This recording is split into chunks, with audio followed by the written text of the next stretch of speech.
All right, good Friday afternoon, everyone. Thanks for stopping by for a check of your forecast. It is October 10th, year of our Lord 2025. Not quite 4 o'clock here this afternoon in Amarillo, but we're working our way that direction.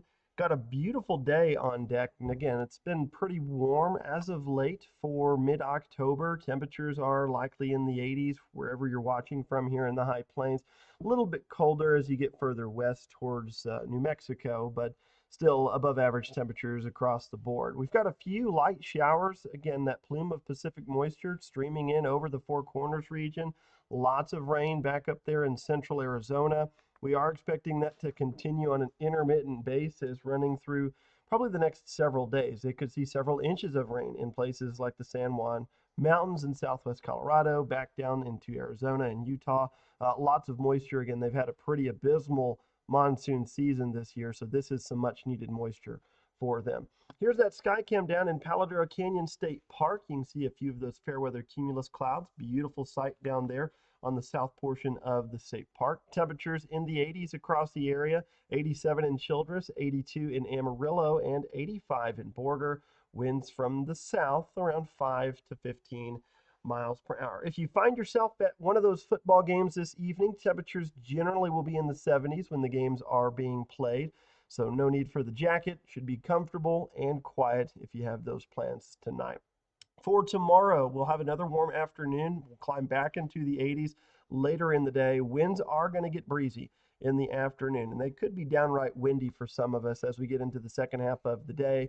Could see winds sustained around 20 to 30 in some spots, maybe even gusting as high as 40 miles per hour. So definitely nuisance level, that pesky panhandle wind.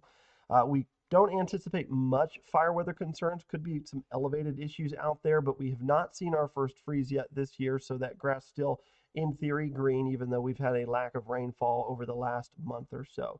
Here's again kind of what those winds will probably look like Saturday into Saturday night. Whoop! Someone crashing and burning over here on the desk. It's Reagan. But winds will go be gusting around 40 miles an hour across most of the panhandle. The further north you go, the stronger the winds will probably be. So here's your computer model for the next 2 days. We're going to see those winds out of the south for the next 2 afternoons and evenings. We are going to see some high-based virga showers. Again, that's that rain that sublimates, or that snow that sublimates before it, can get down to the surface. Don't anticipate any rainfall here across the region Saturday into Sunday. If you do get a drop or two, you're probably pretty lucky, but not expecting it to be measurable. As we get into Sunday, that might change. We'll have some better moisture pluming in from the southwest side of the area. Cold front going to be making its way through as well. This is going to really be the focal point, we think, for probably a narrow band of some scattered showers. That's probably going to set up shop somewhere in the panhandle. Thinking right now, probably somewhere down the Highway 60 corridor, maybe a little south of there for that best chance for rainfall for right now. Again, it's still a couple days away, so there could be some finite adjustments to the pinpointed location.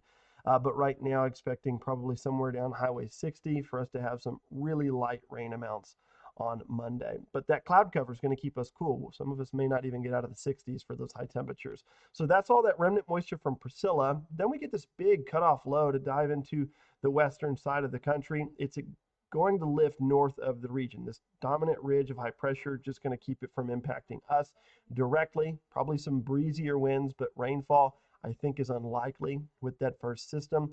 This one we might have to watch. Again, kind of this tail end disturbance still stuck over California.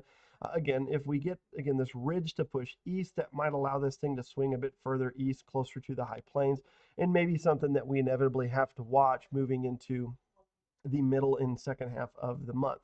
Just a reminder, we have not seen our first freeze yet. This is the climatological average first freeze date across the region. Hereford normally around the 16th through the 20th. Same for us here in Amarillo. You get up towards Boise City, we're talking about the 11th through the 15th. So this weekend through early next week, probably not going to happen, which means that that 32-degree day or low is probably going to be a little bit later this fall than normal. Here's your 7-day tracker before we get you back to the rest of your day. Highs this weekend, going to be above normal. A lot of 80s out there. We'll see windy conditions Saturday into Saturday night. So if you have any of those loose furniture items outside, may want to secure them before you go to bed tomorrow evening.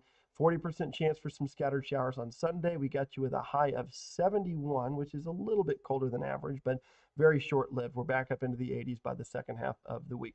I do think some changes in our pattern are coming as we get into the back half of October, but for now, we're just going to have to enjoy those warm and quieter days here in the middle of October. Enjoy the rest of your afternoon, and don't forget